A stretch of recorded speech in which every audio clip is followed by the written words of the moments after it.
Ready? How often do you think you go out of your way for someone else? So 10 being all day, every day, baby. Or 0, there's other people. Like, come on, give me where you think. How often do you go out of your way for other people? Okay. Ty, it's meant to be this way. Generally, it's up this way. No. Cool. Okay, you can put your thumbs down. I see all you people that had this, you know.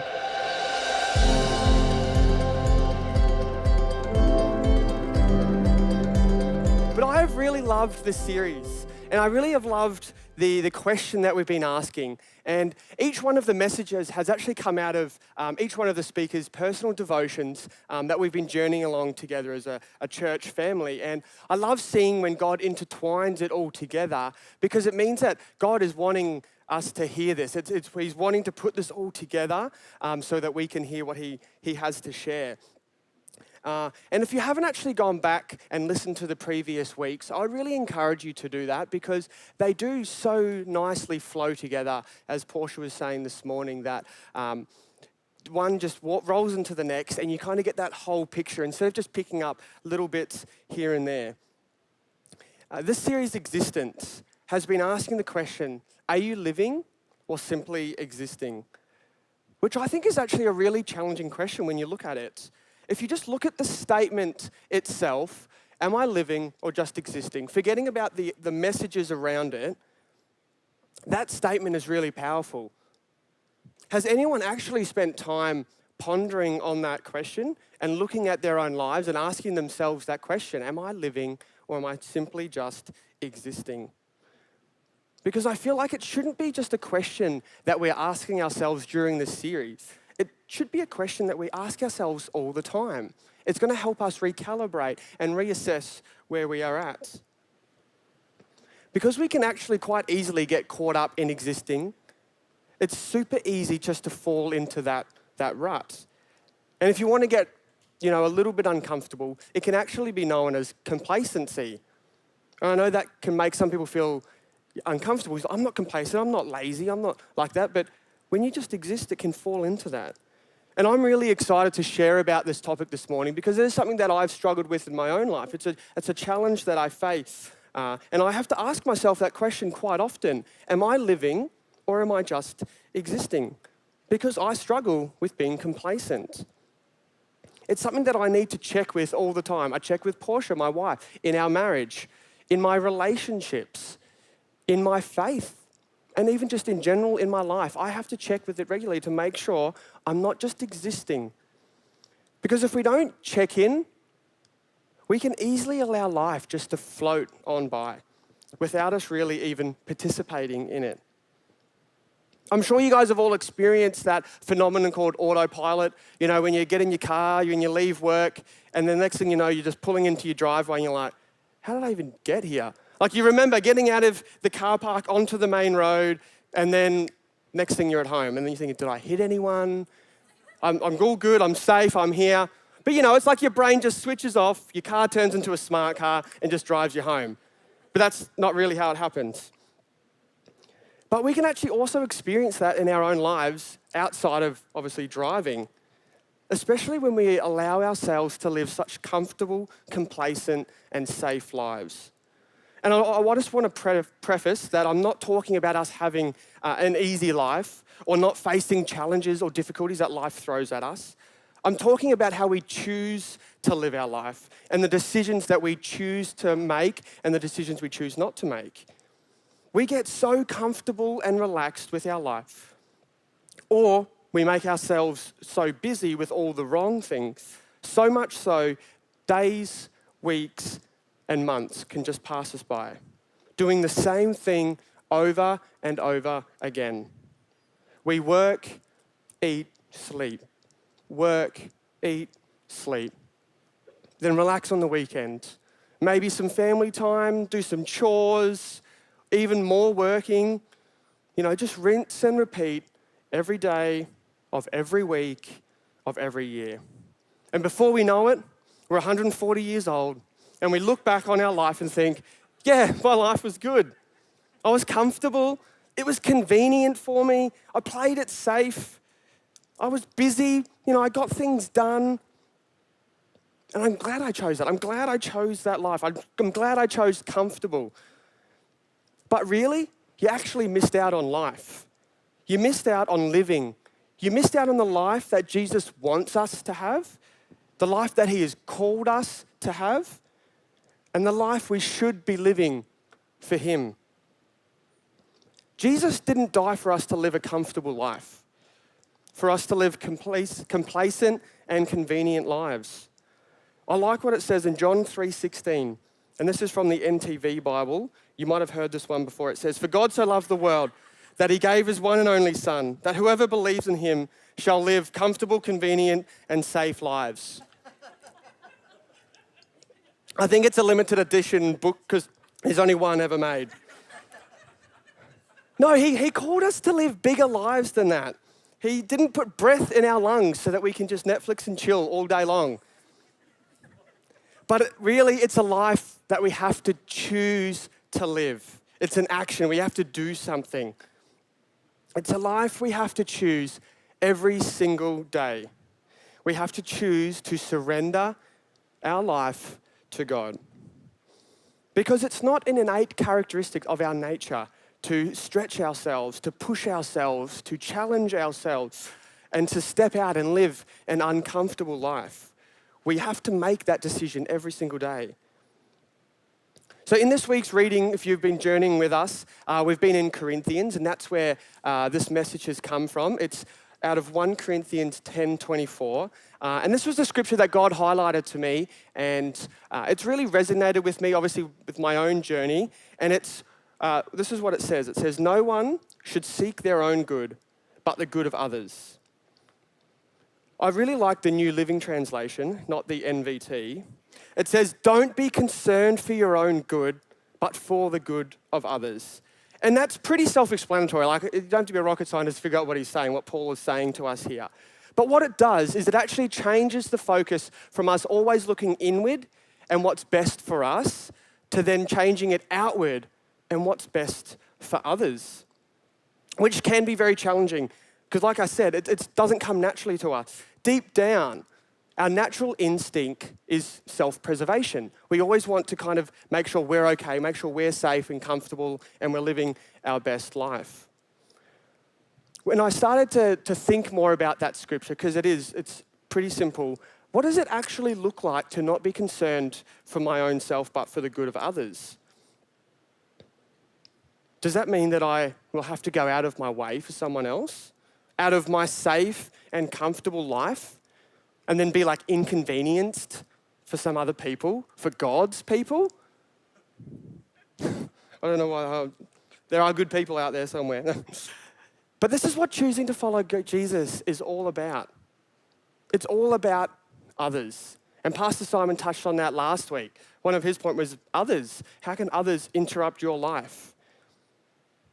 Again, the NTV, it's not love yourself, then love your neighbor. It's love your neighbor as yourself. It's outward first. It's about others. It's focusing on the other people. We need to surrender control of our lives to God, where we allow ourselves to be used by God when he needs to. Not when we need to, when he needs to. And when he needs us to be used by him, I can guarantee you it will almost never be when you have time, when you can be bothered, when you want to, when you feel like it, when you have money to spare, when you have the energy, when you have margin in your life, when you have the patience. It will most likely always be inconvenient for you to do it. And this is what I want to talk to you guys about this morning, is to choose to live an inconvenient life for God over a comfortable life for ourselves. Matthew 16:24 says, "Then Jesus told his disciples," this is a real Bible verse, it's not out of the NTV, it's proper, "If anyone would come after me, let him just deny himself and take up his cross and follow me." Jesus isn't saying, if you want to follow me, only do it if you've got a little bit of spare time. Only do it if it suits you and it doesn't put you out too much and it's not too uncomfortable. Just if you can squeeze me in there, come and follow me. But don't even worry about it. It's all good. Like, I know it's too hard for you. It's too inconvenient. Don't even worry about it. That's not what he's saying. He's saying deny yourself, which is deny your desires to be comfortable. Deny your desires to be complacent. To only do things for God when it suits us, or when you have time, or when you feel like it, or when it's inconvenient for you. He's saying deny all of those things. There are so many examples in the Bible of people denying their own personal agendas for the bigger picture, for God, for his kingdom. And I just want to touch on a couple to help get us to start thinking about how we can live out inconvenient lives for God in our own life. So first, there's Mary and Martha, for instance. When Jesus told Martha to stop worrying about the wrong things, I'm sure it was inconvenient for Martha to have to stop cleaning, have to stop preparing. She's got to dust the oven. She's got to clean the floors. It would have been inconvenient. When you all have guests over, you want to get it all nice and neat. For someone to say, no, don't worry about it. You're like, but my oven's not dusted. I need to get all this stuff done. So it would have been inconvenient for Martha to stop that. And when Jesus fed the 5,000, the disciples said, send the crowds away so they can go to the villages and buy themselves some food. I'm sure the disciples would have had a really long day. They just wanted to go home. They wanted to go home and chill and relax. If they had Netflix, probably watch Netflix, but it was probably just a window in their room. They just looked at the stars. But they probably had a big day and they were over it. They were like, send them away, get food. We can just have a little bit of a break. But guess what? Jesus had other plans. He said, no, we will feed them. So they had to deny themselves and deny their own personal agendas to serve Jesus and to serve his people. They would have been made inconvenient in that moment. It was definitely more convenient for them just to go home. And Joseph, the ones whose brother sold him to slavery, he had every right to be angry with his brothers. But for those of you that know the stories, he chose to forgive them, even though it probably wasn't the easiest option. Because it can be harder to forgive someone than to just sit in the pain and the anger with them. Because you've got to work through it and journey through the forgiveness. You can see that they chose to deny themselves. Martha chose to pause her daily tasks. The disciples chose serving with their time over rest. Joseph chose to forgive. But I'm not just talking about actions. This is in all aspects of our lives. We need to be inconvenienced in all aspects of our lives. We too need to choose to be inconvenienced with our forgiveness. It's inconvenient to forgive sometimes. It's inconvenient on how we love others. Our words, our finances, our time, our spiritual life, serving. Living for his kingdom is a choice that we have to make, and a life that Jesus has called us to live. And ultimately, when you look at this in a whole, it's basically just going out of your way for someone else, for the ones that Jesus also died for. We're not as important as we think we are. It's not just about us. Jesus died for everybody else as well. Paul said, don't be concerned for your own good, but for the good of others. So I want to run through some quick examples of real life scenarios, because obviously we're not feeding the 5,000s and, we're not having Jesus come physically into our home where we have to clean it. So I want to run through some situations that we probably have all faced, and it's all about living mission daily. It's all these little things that we can do. For instance, let's start with probably one that we will come across the most is a new person comes to church, right? We've all faced that situation where a new person has come along. And you think to yourself, I should probably go and talk to them. Yeah, someone, they might be their first time. They might be really hurt. They might just want to have a chat with someone. But then you start to think, but that's going to be really awkward. Someone else will probably talk to them, probably Wendy. So no, I'll let her do that. I'm just too busy. I need to go blow my nose and I need to go order my coffee. We've all been there. We've all had those little arguments in our head. What about choosing to spend time with God? praying, worshiping, praising him, reading his word? Or do we say, had a big day today, I can't do it. Oh, no, I don't have time. Look, it's like 7:30, my show's on. No, I can't. I'm just really tired. Like, I just don't feel like it. You know, we have those battles. It flows into forgiveness. Someone's hurt you, and we all know we need to forgive as God forgave us. But you just can't seem to let it go. You just can't let them off the hook. It's inconvenient to allow yourself to forgive them. You know, there seems to be a lot of cooking meals for our church family, which is awesome that we're all getting around. But even in that, it's inconvenient for your time that you've got to spend cooking and shopping and going out of your way. And I only cook for 2 people normally. How am I going to cook for 6 people? And, I don't have the extra money to do this. Or, it's not in my budget. And, it's inconvenient for us to step out and look after our family. And love.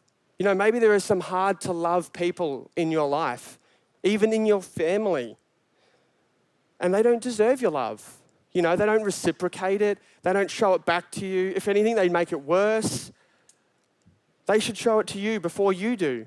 These are some of the things we start to think through when we're in these situations. And in those moments, we have the choice to choose comfortable or to choose to live an inconvenient life for God. I want to do a quick activity with you all right now. And a very wise man showed me this activity. So can you all put your thumbs up like this? Even those that are watching online, you can do it too. So this is basically a rating system. This is accredited to Pastor Tim Cochran. He would do this all the time. So this is 10 out of 10. And then 0 out of 10, right? So you kind of get the picture, like 0 to 10. Yeah. So I'm going to ask you a question, and then I want you to give me the dials of where you think you sit in that. Are you guys ready? You got that? Ty, you're struggling a little bit. Yeah, it's just up, down, that way. Yeah, like this. Yeah, you got it. Yeah, you're good. Yeah, 5. 5, So just tell me where you're at. So, ready? How often do you think you go out of your way for someone else? So 10 being all day, every day, baby. Or 0, there's other people. Like, come on, give me where you think. How often do you go out of your way for other people? Okay. Ty, it's meant to be this way. Generally, it's up this way. No. Cool. Okay, you can put your thumbs down. I see all you people that had this, Yeah, exactly. Okay, now, I'm not going to get you to do the thumb thing now, but I just want you to take a couple of seconds to think about this question. When was the last time you allowed yourself to be inconvenienced for God? Actually think about the last time it happened. So think this week, have I been able to be inconvenienced for God? Do I need to go back to this month? Because you couldn't find anything this week. Do you need to go back to this year? Do you think you're up here, but maybe the way you're living out maybe doesn't represent that. If it's, thinking back over your previous time, how often are you inconvenienced for God? I was surprised when I was writing this stuff down. I was thinking about myself. I'm like, yeah, I feel like I'll go out of my way for people. And then when I'm looking back, okay, this week, what have I done to go out of my way? Or how have I been inconvenienced for God? And as you try to think about it, I'm like, okay, maybe I don't do it as much as I think I do. I want to, but I just don't put myself in those positions. Living a life following Jesus isn't meant to be comfortable. It should be inconvenient. We should choose inconvenience over comfortable. Jesus has called us to live different lives than everybody else, to be in the world but not conformed by the world. Even someone who believes in Jesus, they can go out of their way for a nice lady, for an old lady. They can forgive the remorseful. They can love the lovable. They can serve the ones who can repay. They can do something when it works for them, and they can help when they have time. So if we only choose to do those things when it suits us, how are we any different to everybody else? How are we representing Jesus? How are we showing Jesus' love to others through us?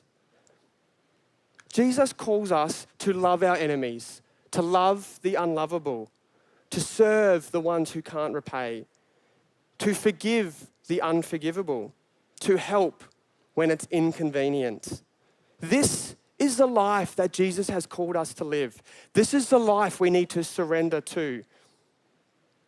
Okay, so it's good. We've all heard about what it is. So how do we do it? This is where the part where they go, 3 steps to living an inconvenient life for Jesus. I didn't get that far. I've got one, okay? I ran out. But it's not just one thing, it's like a phrase, okay? So hopefully it'll help you guys remember it. So I want you to do, when you're faced with these situations where you can either choose comfortable or inconvenient, I would hope you would think of this phrase. And I'm not saying this phrase is going to be better than WWJD. What would Jesus do? But I've heard some people say it is better. But that's what they said, wasn't me. I didn't say it. I might even get like little wristbands that have it on there. Are you guys ready? Yeah? SYOC. It's good. Choose inconvenience over comfortable. Say it with me. SYOC. SYOC. See, it's got a good ring to it. We'll be selling the bands later at Radical Christmas, I reckon. That's what I want you to remember when you're faced with these situations. Choose inconvenience over comfortable. And I'm not going to lie to you, it's going to take sacrifice. But sacrifice isn't about missing out on something. Sacrifice is giving up something you love for something you love more. So giving up a comfortable life that we enjoy for living an inconvenient life for Jesus, someone who we love more. Initially, it will be difficult, but not difficult to actually, it will be difficult to do it, but also to actually recognize the situations and the scenarios where we can choose inconvenience or comfortable. So we need to pray that God allows His Spirit to prompt us when we're in those moments and then to give us the strength to actually choose inconvenience. So what was the phrase? SYOC. And what did it stand for? Oh, it's on the screen. It's not even too hard for you guys. SYOC. Should I get some bands made up? I reckon. But when you think about that, imagine all the lives that God could impact if we lived lives like that. If we chose inconvenience over comfortable. Imagine how many people would be able to experience the love of Jesus just by us making those decisions. And I don't know about you, but I don't want to live a mediocre life for Jesus. I don't want to look back over my life and see comfortable and safe. I don't want to have just done the bare minimum to get to those pearly gates. I want to look back and see all the amazing things that God has been able to do because I chose to be inconvenienced for Him. I want to choose to live an inconvenient life for Jesus over a comfortable life for myself. I want you to remember SYOC. I really hope it's going to take off. Choose inconvenience over comfortable. The band is now going to lead us in a time of worship. And, I hope so anyway. That's what I said it on the rundown, so. But during this time, I want you to reflect on your own life. And look and go, is this where I want to be? Am I living a comfortable, safe life, a convenient life? Or am I choosing inconvenience? Am I choosing to step out and make those decisions where I'm going to be inconvenienced for God? And ask yourself this question: are you living or simply existing? So take the time to surrender to Him and ask Him to help you in those moments to choose inconvenience over comfortable. I'm just going to quickly pray. First, Lord, I just pray for those of us that are stuck in the rut, Father, that we're just stuck in the rigmarole of life and we just feel like we just can't get out of it. We're just doing life. We're just existing, Father. Lord, I just pray that you break them free from that rut right now, Lord. That is not the place nor the life that you want us to be living, Lord. I pray that you can just set them free in this moment. Lord, I also pray that as we surrender our lives to you for your kingdom, I pray that you give us the courage and the strength to step out in your name, to be inconvenienced for your people, and not ourselves, Lord. And we just thank you in your mighty name. Amen.